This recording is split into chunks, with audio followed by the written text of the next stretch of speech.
শাকসবজির পাশাপাশি নানা রকম ফলের চাষ হচ্ছে ছাদ কৃষিতে।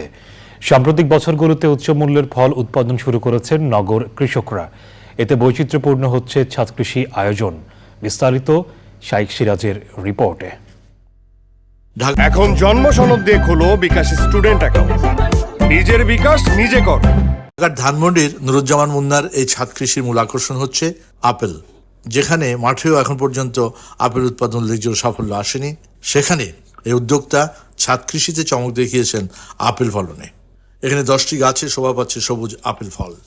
প্রথম আমার কাছে ফুল আসলো, আমাকে যেটা প্রোভাইড করে সে বললো যে ফুলগুলো আপনি ফেলে দেন। এখন নেক্সট ইয়ারে যখন আসলো তখন বললো যে এবার ফুল রাখেন।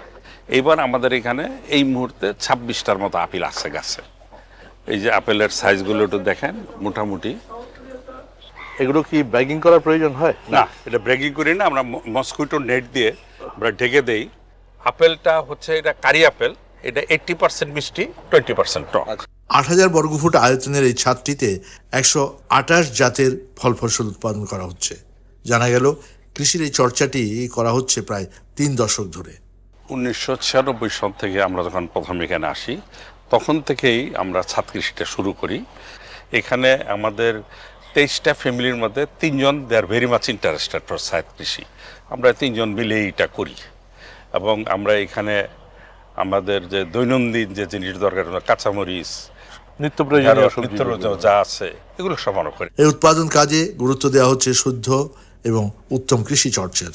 এই যে পুঁই শাক, চমৎকার পুঁই শাক, এবং আমরা বাজার থেকে যে পুঁই শাকগুলো কিনি সেগুলো কীটনাশক ওষুধ দেওয়া থাকে, নানা রকম সমস্যা থাকে। আমি আমার একটা ফ্যামিলির জন্য যদি এরকম 5টা পুঁই শাকের গাছ থাকে আর বাইরে থেকে কেনার কোনো প্রয়োজন থাকে না। গাছগাছালির প্রতি প্রেম আর ভালোবাসা থাকলে যে কোনো জায়গা থেকে এই কৃষির চর্চা করা যায়। যেমন একটি নজির সৃষ্টি করেছেন জনাব নুরুজ্জামান। তার এই বিশাল ছাদের উপরে তিনি নানান ধরনের গাছগাছালি দিয়ে পড়েছেন। অতি সম্প্রতি বাংলাদেশে আপেল হতে পারে সেটারই একটা ট্রায়াল চলছে এখানে, যেটি এর পরবর্তীতে হয়তো তার মাঠ পর্যায়ে কৃষিতেই যাবে। এটি অনেকের জন্যই হতে পারে হয়তোবা অনুকরণীয়। ঢাকার ধানমন্ডির নুরুজ্জামান মুন্নার ছাদ কৃষি থেকে শাইখ সিরাজ, চ্যানেল আই।